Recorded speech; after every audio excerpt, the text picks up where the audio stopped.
Bismillahirrahmanirrahim, assalamu alaikum wa rahmatullahi wa barakatuh. Bonjour à toutes et à tous. Dans la dernière vidéo que j'ai publiée, je vous expliquais quelque chose de très important pour le musulman. Si vous ne l'avez pas visionnée, elle est toujours disponible. Il se trouve que certains se sont moqués. Et donc, j'aimerais réagir à cela pour faire une mise au point.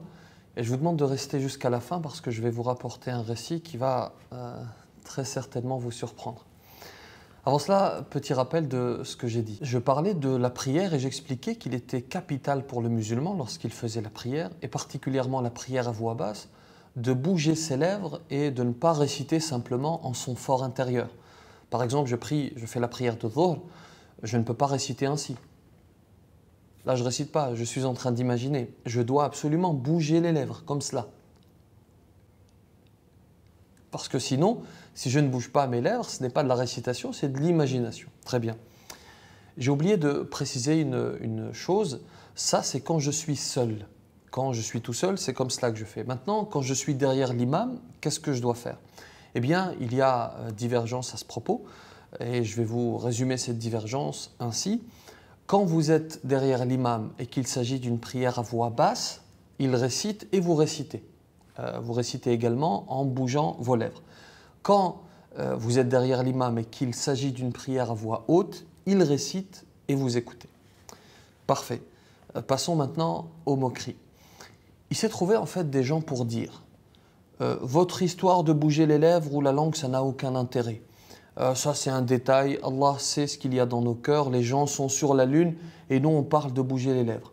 Ou encore, lol, c'est pour ça qu'on n'avance pas parce qu'on parle de sujets ridicules comme ça. Ben voilà, pour certains c'est juste un détail, ça n'a aucun intérêt, c'est ridicule. C'est-à-dire qu'on a tellement complexé le musulman que quand on évoque quelque chose qui est pourtant capital, eh bien le musulman a honte. Oh là là, c'est ridicule d'aller dans ce détail de la pratique. Eh bien non, nous n'avons pas honte de ce que le prophète sallallahu alayhi wa sallam nous a enseigné. Ça c'est la première des choses. Certains ont honte de la pratique de leur religion.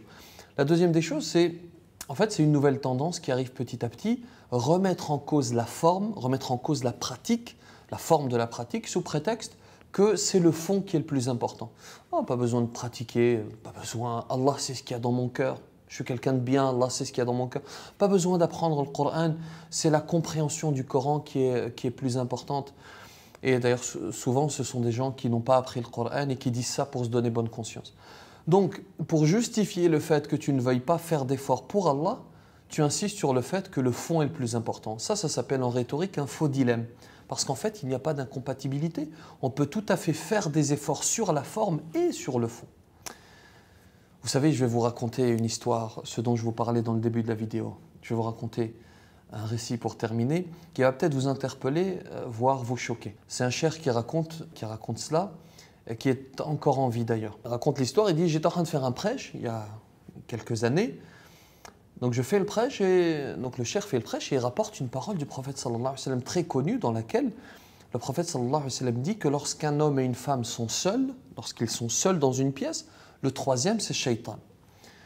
Et l'imam poursuit en expliquant que même s'il s'agit du beau-frère et de la belle-sœur, c'est ainsi, c'est notre croyance. Celui qui choisit librement d'être musulman, c'est sa croyance. Et il croit en cela, il croit dans le Coran et dans la sunna du prophète sallallahu alayhi wa sallam. Donc le prophète explique que quand il y a un homme et une femme, le troisième c'est Shaitan. Et l'imam poursuit en disant, donc même s'il s'agit de beau-frère, belle-sœur, lorsqu'ils sont seuls tous les deux, le troisième c'est Shaitan. À la fin du prêche, vous avez un homme qui vient et qui se moque. Quelqu'un qui est similaire à ceux qui se sont moqués de cette pratique, c'est-à-dire le fait de bouger les lèvres. Quelqu'un qui vient voir l'imam et qui lui dit « Mais qu'est-ce que vous racontez encore? Toujours vos paroles là. » Et il va dire une parole que l'on entend encore aujourd'hui. Oh, vous avez l'esprit mal placé, vous êtes des pervers. Comment ça, le beau-frère et la belle-sœur ne peuvent pas rester ensemble dans une pièce? Il s'est moqué de la parole du prophète sallallahu alayhi wa sallam. Quelques années après, il revient voir l'imam et lui dit « Tu sais, je voulais te demander pardon, est-ce que tu te souviens de moi ?» Ça fait plusieurs années, l'imam a oublié, lui dit non, je ne me souviens pas. Et cet homme va lui dire, c'est moi qui me suis moqué d'un hadith du prophète sallallahu alayhi wa sallam. Et un jour, je suis rentré chez moi et j'ai trouvé mon frère et mon épouse dans une position sans équivoque. il s'est moqué du hadith du prophète sallallahu alayhi wa sallam et voilà le résultat. Donc non, nous n'avons pas honte de ce que le prophète sallallahu alayhi wa sallam nous a enseigné. Ce n'est pas parce que nous arrivons à ce détail de pratique que nous oublions le fond, que nous oublions la profondeur du message islamique, qu'Allah subhanahu wa ta'ala nous accorde modestie, sincérité et bonne compréhension. Que la paix soit sur vous.